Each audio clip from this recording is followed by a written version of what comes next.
Hi, my lovely friends. Let's learn more vocabulary. The words that I'll share will be in the description if you want to read more formal definitions and example sentences to consolidate what you learned today. You may want to go ahead and do so once you have watched the video. Let's do this. But sometimes they really don't say anything. They say something like, well, God is the ground of all being.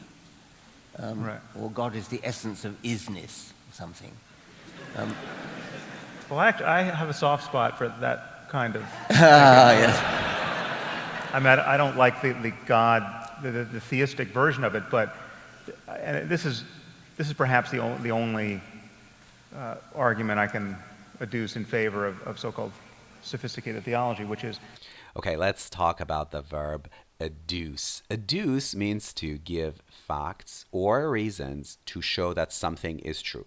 In this case, to show that this argument has merit, that this argument is valid. It starts with a schwa, so and then when said more quickly, it may sound like a j, so aduce.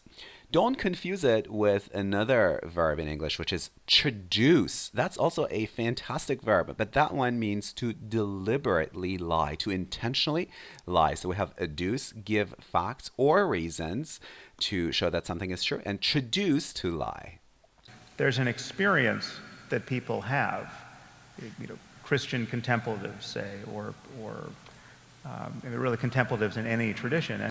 So Sam is going to talk about the experience of contemplatives. Who is a contemplative? It is a person who thinks about serious matters deeply for a long time. It's a countable word, so I can say contemplative, or in the plural, contemplatives. Also pay attention to the stress there, contemplative. And have had for millennia, which does provoke those sorts of noises from people.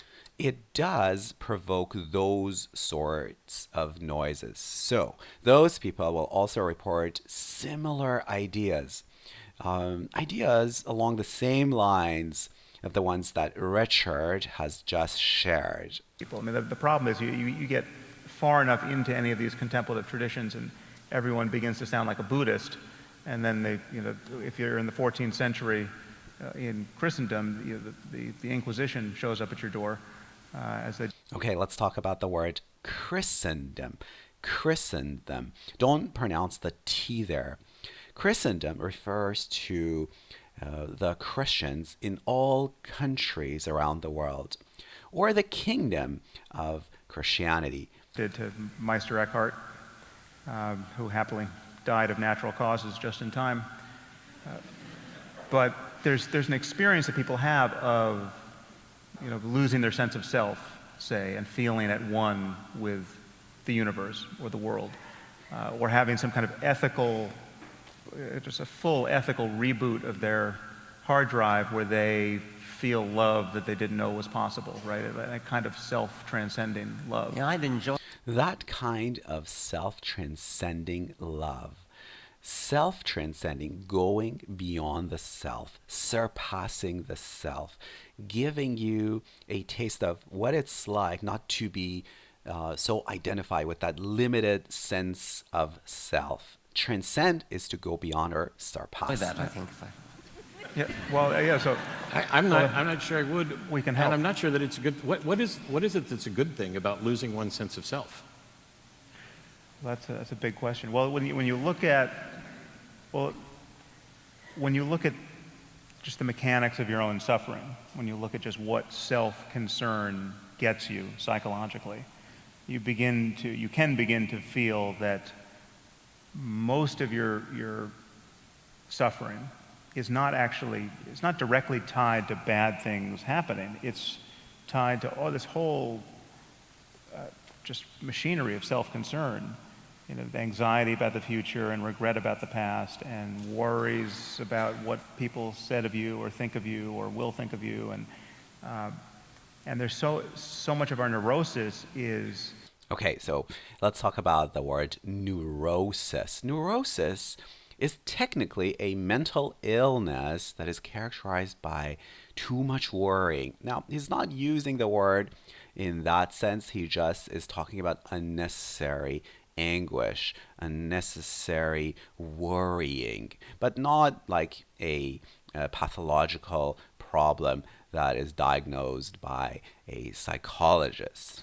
Taking place just in the conversation we're having with ourselves. And that's all predicated on the legitimacy of this starting point of feeling like there's a self.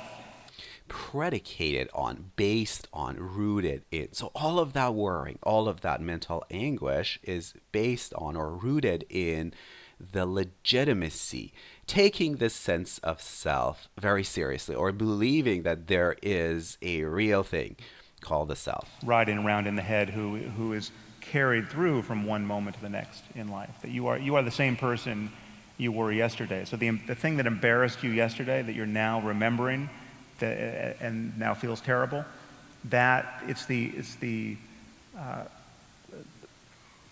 psychological continuity there, and the durable continuity that seems to mandate that you suffer over precisely the thing that you were suffering over yesterday, because you are that. Okay, so to mandate is to ask of someone.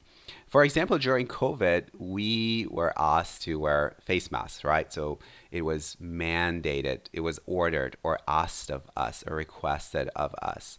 So what he is saying is that this psychological continuity of the self makes you essentially worry about something unnecessarily. That same self carried through moment to moment. And Just have everybody watch Frozen and you can just let it go.